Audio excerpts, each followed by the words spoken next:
back to Beauty in the Bookcase. Today I thought I would share one of my short stories with you. So without further ado, here is Beautiful People Don't Just Happen. We sometimes encounter people, even perfect strangers, who begin to interest us at first sight, suddenly without a word having been spoken.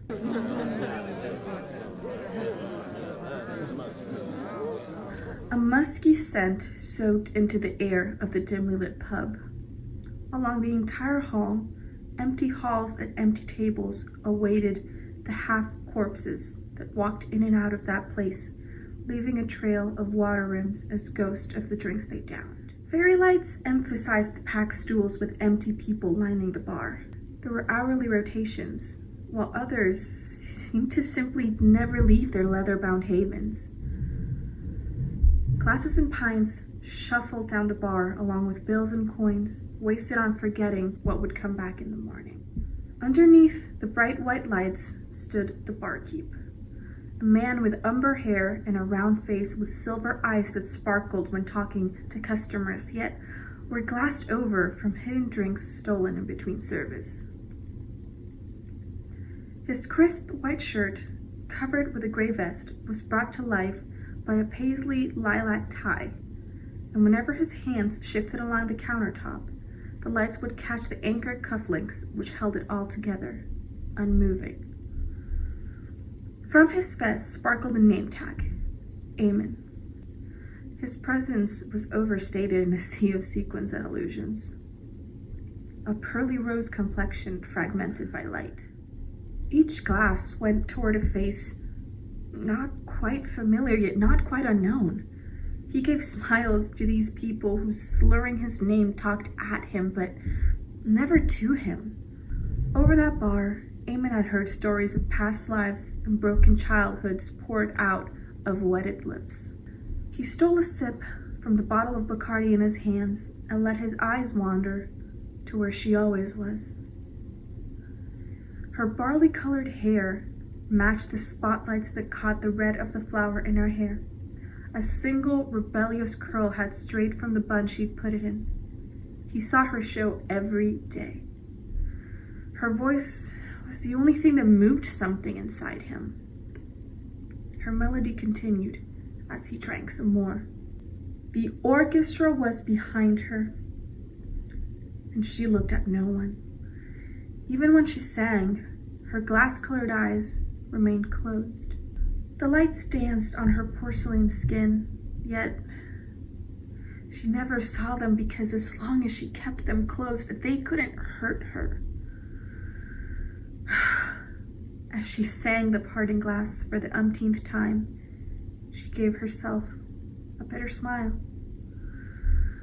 Of all the money that e'er I had, I spent it in good company.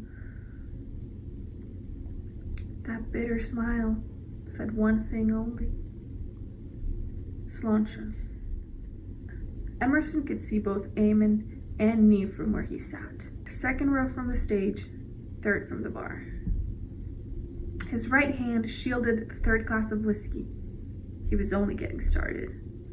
They were all drinking to feel nothing, drinking to feel it more. From the door entered a woman.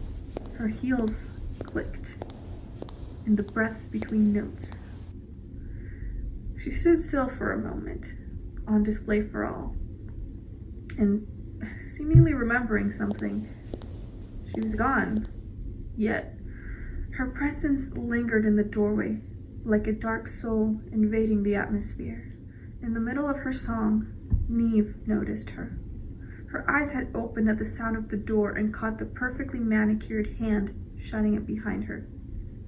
She shut her eyes again, but it was too late. The lights were no longer caressing her. It was the hands of others that invaded her body. Her mind saw her mom leaving with a man, a different man every night. She saw them come back. She saw him. She felt him. Her mother had let him in. She was responsible for her pain. "Don't open your eyes," echoed in her mind. Pulling the glass back to his lips, Emerson saw her too. His faded olive green eyes caught her as she walked away. His dad had walked out the same way, like it was nothing. Like he was nothing. Anger bubbled from the warm whiskey resting in his stomach. In the middle of his story, Eamon saw her too. Somehow he'd become the guardian of all these stories, yet strangers never knew why he never stopped them when they'd had too much, why he himself never stopped. With every emptied bottle and every closing hour, Eamon had nothing to return to but a cruel mother. His bad habits were because of her. The first time his mom caught him smoking, she gave him a thrashing that forced him into stiff sweaters in the summer heat. He wanted to escape her. He was saving up, or trying to, but those damn cigarettes were getting so expensive, yet he needed them. He couldn't sink. In Neve's head, filthy men were still touching her. And her mother? Where had she been? Where had she gone? Seductive looks and undressed me eyes that should have never been directed toward a child flickered in her mind. Her faraway eyes searched for a mother who had never been there. But since it fell onto my lot, her words filled the audience, reached them, yet she was beyond anyone's reach. Emerson became somber. He offered the barkeep a half smile with sad eyes and a sigh. A life escaping. Another whiskey, pajapasta. There's no pain at the bottom of a glass that's never empty. Just relief. And just like that, he'd forgotten his father, but hated him more. The clicking of the heels haunted Eamon. He looked at the woman, but hadn't seen her at all. In his head, it was his mother walking away, knuckles still closed from a beating. Just like the fleeting memories, a glass slipped from his hand and shattered at his feet. Her voice echoed in his head. "Fucking Egypt."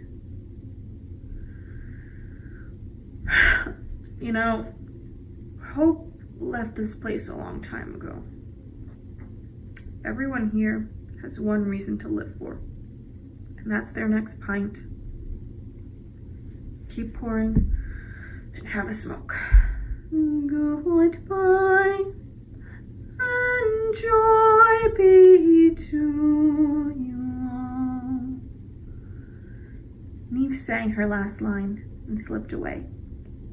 She ran out and down the street, her vision blurring as the dams in her eyes threatened to burst. As she approached the bridge, she saw the glimmering of anchors. From a puff of smoke, her glass eyes met his.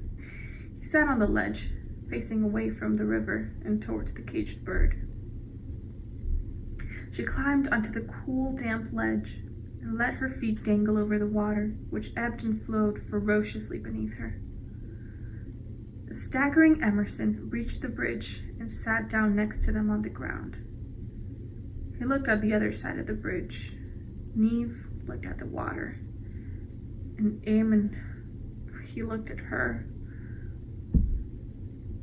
They were all silent, yet they were all here. Strangers, broken, unwanted. Broken people, clouded by darkness and thriving on smoke and mirrors to keep them safe. Smoke before you go? Eamon's voice cut the silence. I'm okay.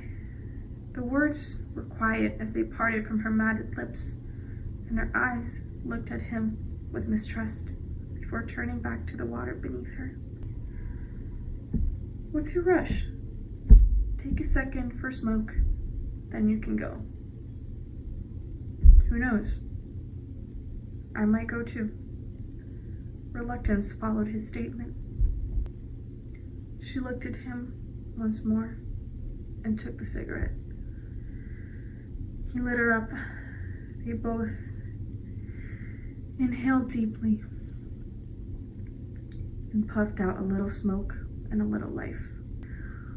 One, and then I go.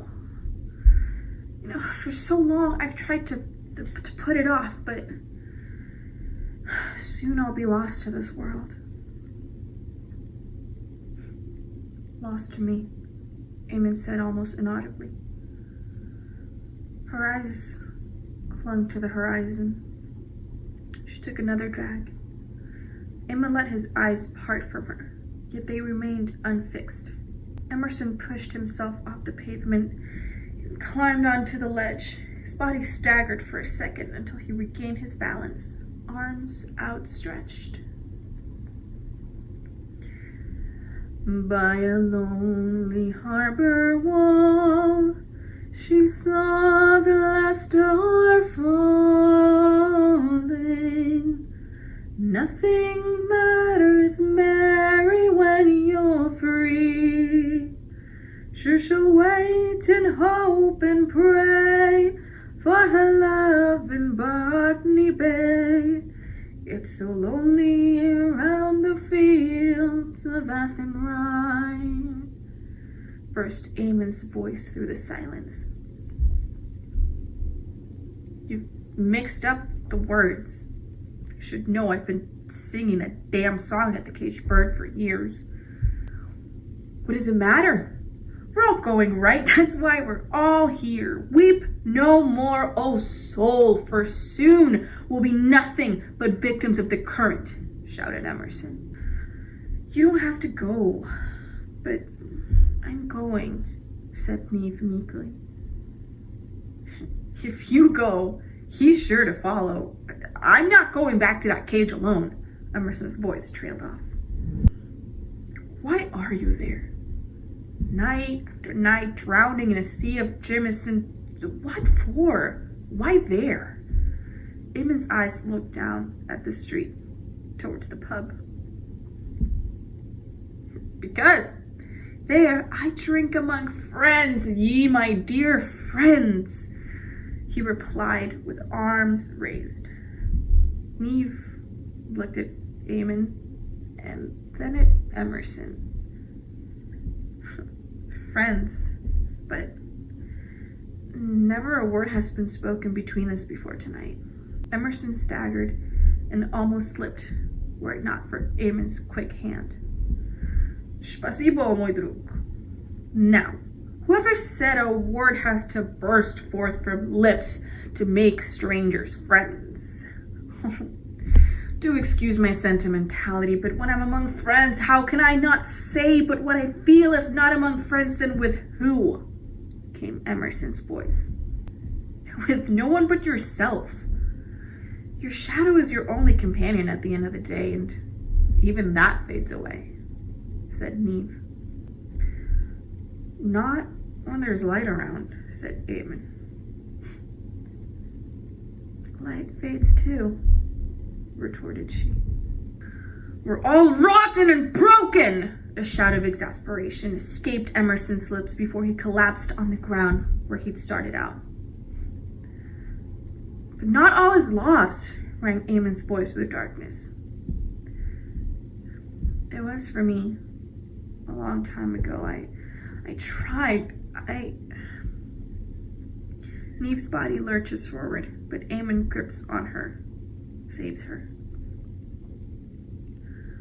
Nothing is lost to the light until it fades, until it's gone, he said, looking at her.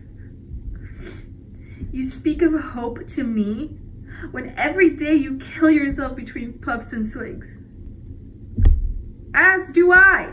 How can we speak of hope When we all want to go, why stay here in the rubble of our brokenness? Shouted Emerson. Because we can just go, but not like this. Just get in the car and just go, Eamon said.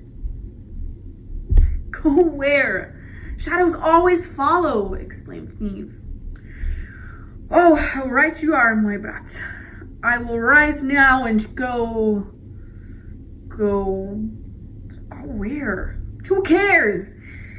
Even if we're waiting in the darkness, I shall go with my dearest friends, said a newly jovial Emerson. I can't, helplessly escaped from Neve. Come with us. Like every night I hear you sing as you pour something in my glass, and there's comfort in familiarity. Something less empty, less alone. Please, is there anything that can keep you here beside me? Just for one more moment, said Eamon as Neve began to weep. There's nothing inside me worth giving you.